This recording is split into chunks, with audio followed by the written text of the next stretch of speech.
Good morning, everyone. It's Lee Henson, President and Founder of AgileDad, and it's time for today's episode of the Daily Stand-Up. So without any further ado, let's get started. Today, I wanted to talk to you about something that a topic that came up in class that someone mentioned in off-site chat. So we were having an off-topic chat, and they were talking about product ownership. And they asked me, so I've heard a lot of information about internal product owners versus external product owners. Can you tell me the difference? And this caught me off guard because in my world, there's only one product owner. So I was like, I don't get it. Are you talking about like business analysts, functional analysts, people who are supporting the product owner? And this person insisted and said, no. He says, we have internal product owners and external. So I asked him to tell me the difference. Here's what I got. He says, internal product owners are the people who work within the company who own portions of a product. I said, how do they own a portion of a product? And he was like, well, he says, for example, if this product does 8 different functions, I have 8 different product owners, one for each function. So that way they can control that part of the backlog.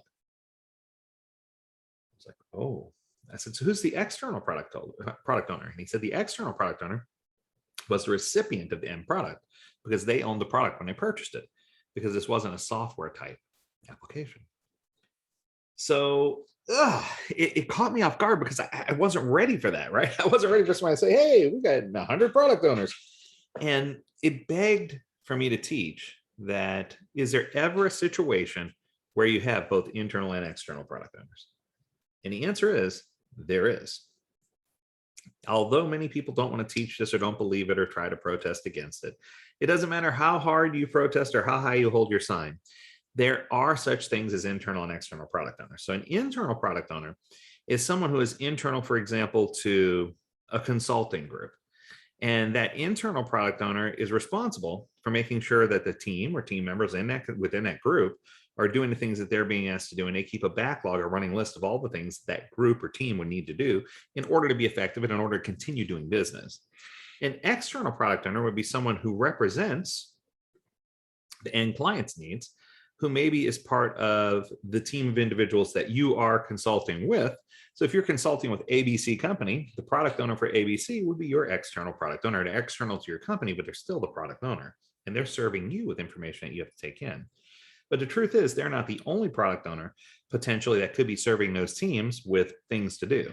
So because there could be multiple product owners that are surveying and giving those teams things to do from multiple different places in the organization or from multiple different organizations, if you're within a coaching or consulting group, there's a risk that you could have multiple product owners, in which case there should be an internal product owner that works at the top of the funnel, that accepts all the inbound work, that vets through it, sees where we are, and helps us get organized in such a way that we can swarm and attack that work and get it done so we can deliver value quickly.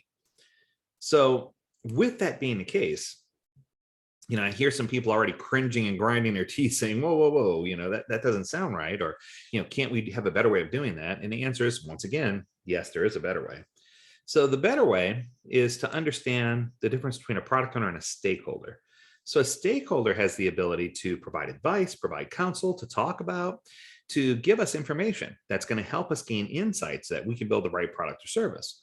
Now, that person who is a key stakeholder or stakeholder could be a product owner from the company that we're servicing. So in my opinion, the sponsor who's paying us and that key stakeholder could both act in a role of product ownership in the external company, but they should never be referred to as the product owner for our team that we have here. With that being said, if it was all one company, going back to that, could you have this scenario? And the answer is really no. Inside of a single company, oftentimes what I've seen is with very large products or services, you could have multiple product owners, but then there's always a chief product owner that sits the helm that governs and helps be a tiebreaker when critical decisions need to be made. And that person usually comes from the business. They usually come from that side of the house so that they can provide that valuable information.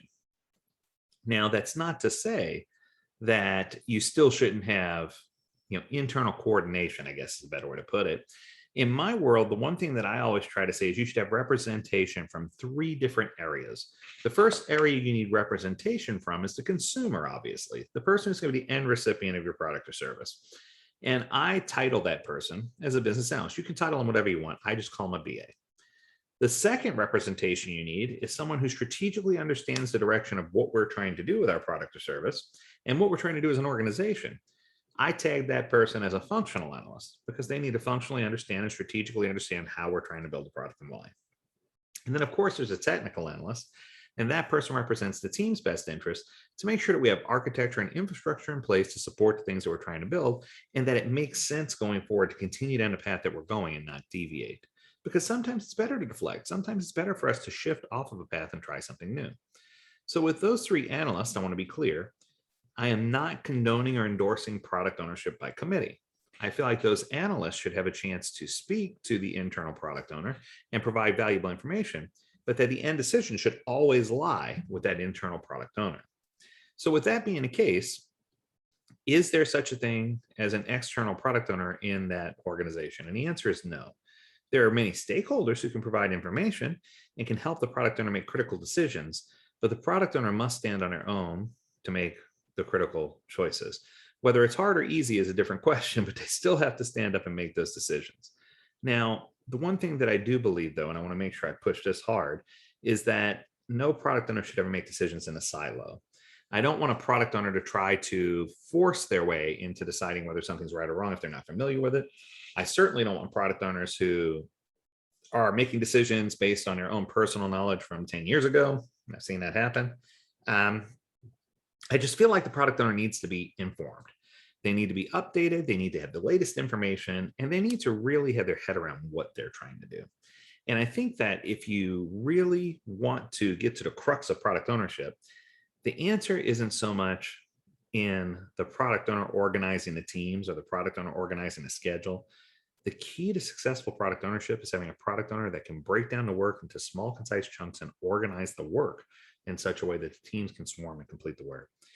And I truly believe that no product owner can do this by themselves, that they're going to need to lean on other individuals for information. And this might be where this whole concept of internal versus external came from, because I applaud the effort to make sure that they had everyone involved and to make sure they got key pieces of information before they proceeded to build something.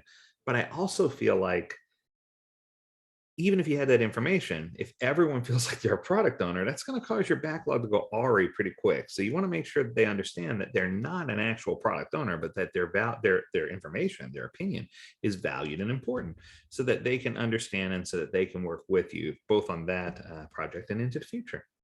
So there you have it. If you have questions about product ownership or you want to learn more, reach out to us. Learn more at agiledad.com. We'd love to set you up with a quick call or maybe some coaching or some training, whatever you need.